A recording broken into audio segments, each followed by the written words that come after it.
In a unanimous decision today, July 25, 2025, the Supreme Court en banc declared the articles of impeachment against Vice President Sara Duterte unconstitutional.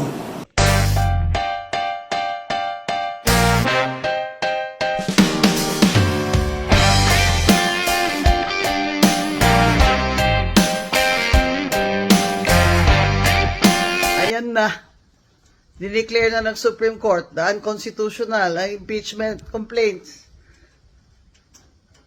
kay Vice President Sara Duterte.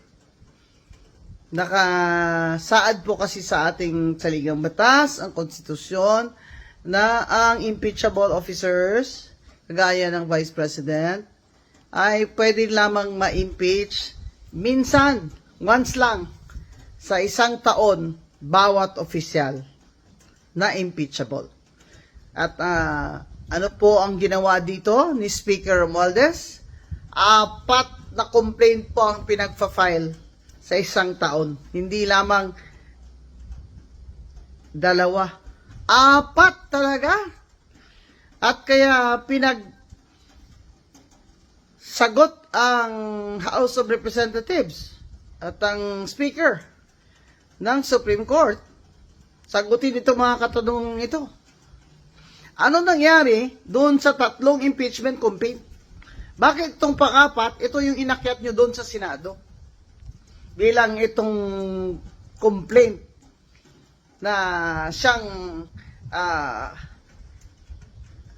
basihan ng paglilitis o impeachment. Nasaan ang 3? Ano nangyari sa 3?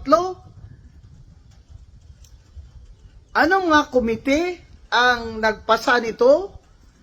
Sinabi pa ng Supreme Court, sagutin ni Speaker. Nabasa ba ng lahat ng congressman at congresswoman ang impeachment complaint na yan bago nila pinirmahan? Di ba may narinig tayong mga haka-haka dyan, pero palagay ko totoo yun, na pinatawag daw ang mga congressman na mga majority, mga congressman na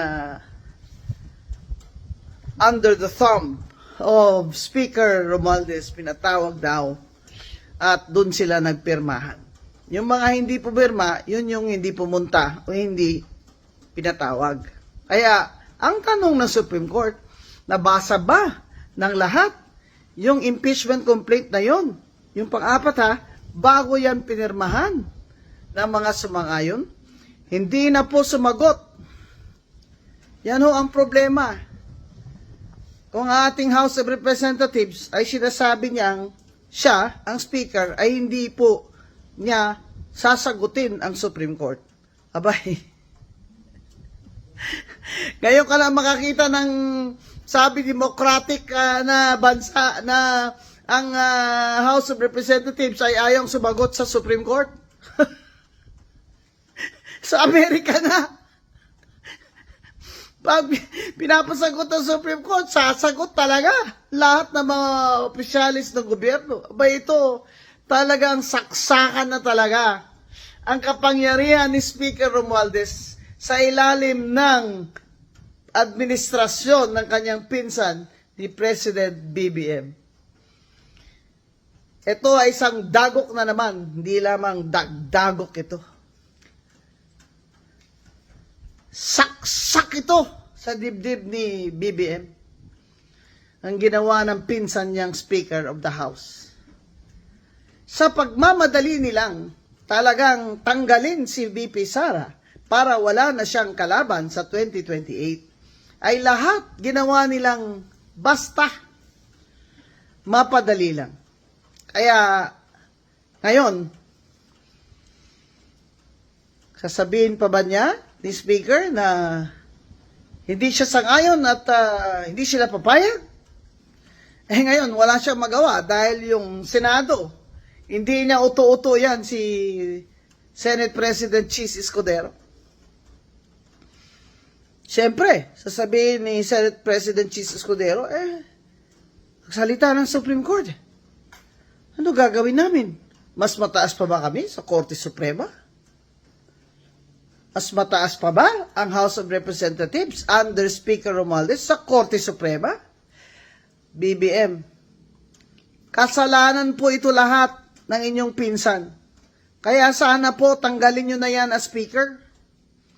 Diyan lang po nakakasama na talaga ng image niyo lalo eh.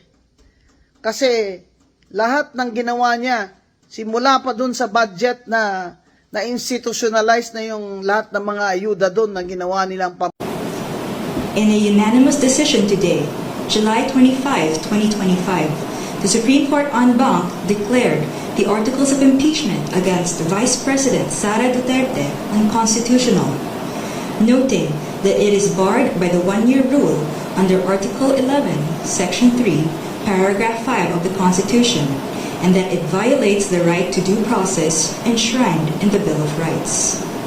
Therefore, the Senate could not acquire jurisdiction over the impeachment proceedings. However, the court said it is not absolving Vice President Duterte from any of the charges against her.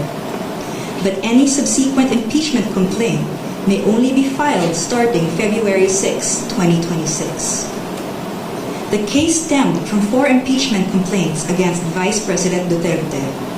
The first 3 were filed before the House by private individuals and different groups on December 2, 4, and 19 in 2024.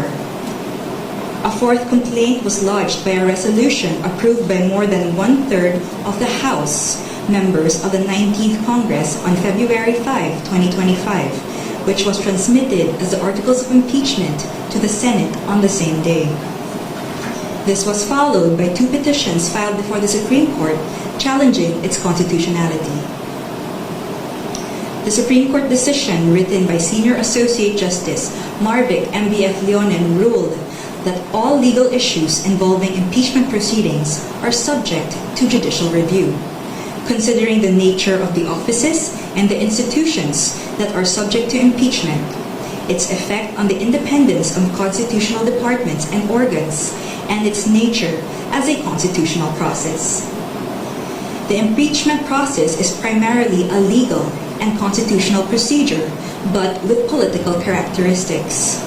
It may be sui generis, but it is not a purely political proceeding.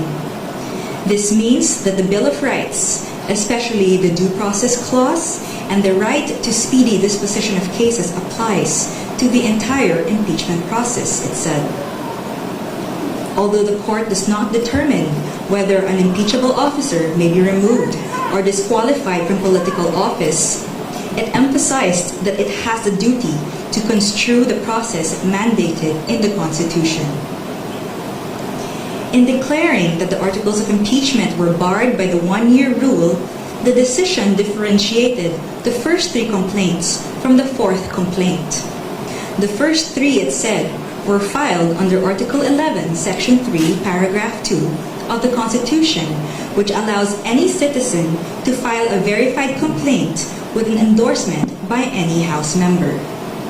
The 4th one was through Article 11, Section 3, Paragraph 4 of the Constitution, through a verified complaint or resolution filed by at least 1/3 of the House members.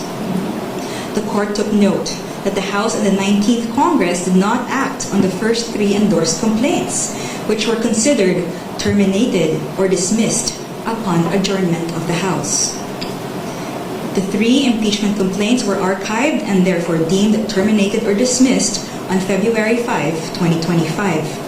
Therefore, no new impeachment complaint, if any, may be commenced earlier than February 6, 2026, the Supreme Court held. Under Article 11, Section 3, Paragraph 5 of the Constitution, no impeachment proceedings shall be initiated against the same official more than once within a period of 1 year. According to the decision, the 1-year bar is reckoned from the time an impeachment complaint is dismissed or is no longer viable. A key issue in the petitions is whether the House complied with the 10-session day requirement under the Constitution for including a verified impeachment complaint in the order of business of the House. The court ruled that the House was able to comply with the requirement by putting the 3 endorsed impeachment complaints in the order of business of the House of Representatives, since a session day is not equivalent to a calendar day.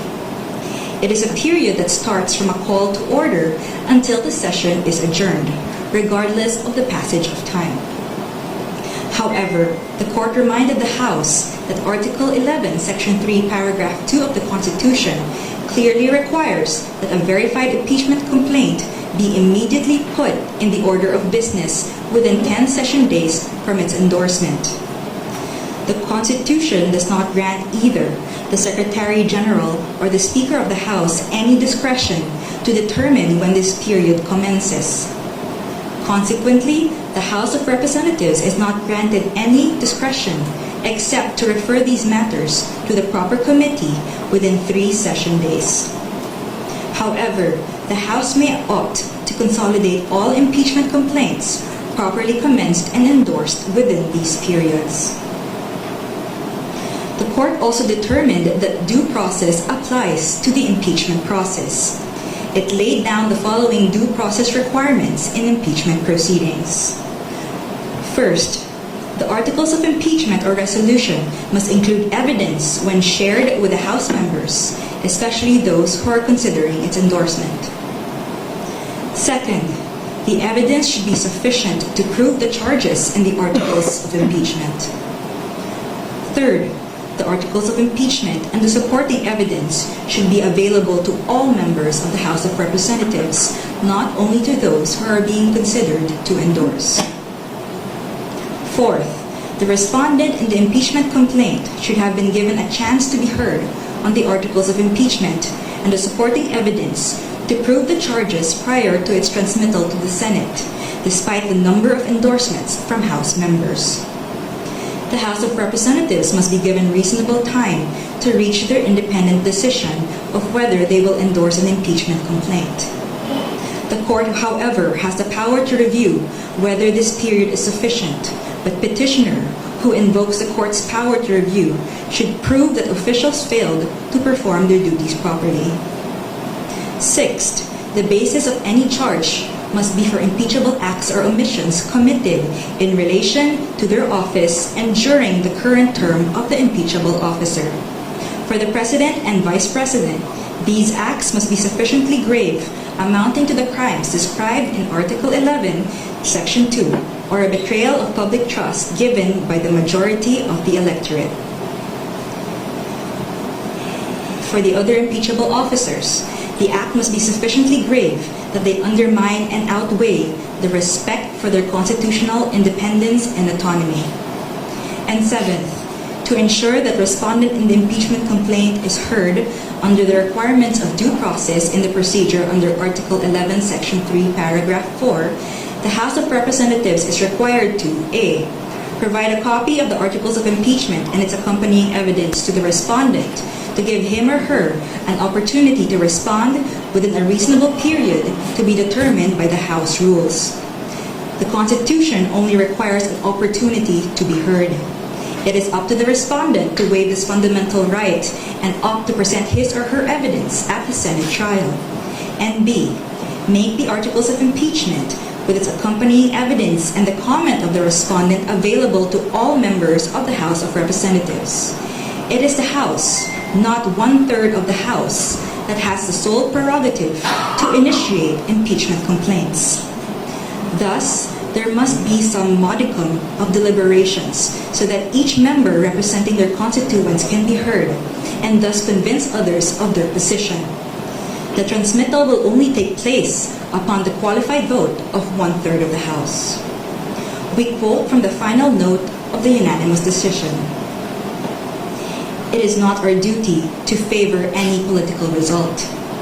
Ours is to ensure that politics are framed within the rule of just law. We cannot concede the sobriety of fairness inherent in due process of law to the passions of a political moment. Our fundamental law is clear. The end does not justify the means. We understand our history. We have learned that in the past, momentary desires to do what is convenient and concede means to ends have inadvertently created precedents that weaken the succor of law for those who dissent, or those at our society's margins, or those who may have fallen out of grace from the powers that be. We have learned that the clash of political interests in the past, often disguised by noble intentions, has obscured the need to address the real problems of corruption, inequality, poverty, and disempowerment faced by our people. We will not allow that to happen again. We will not hesitate to declare what is legal, just, and right for our people. There is a right way to do the right thing at the right time. This is what the rule of just law means. This is what fairness or due process of law means, even for impeachment. End of quote. The Supreme Court's ruling is immediately executory. It shall be deemed served on the petitioners and released upon publication in the Supreme Court website and receipt of the parties of their digital copy in accordance with the guidelines on the transition to electronic filing in the Supreme Court. We urge everyone to read the full text of the decision and the concurring opinions. Thank you very much.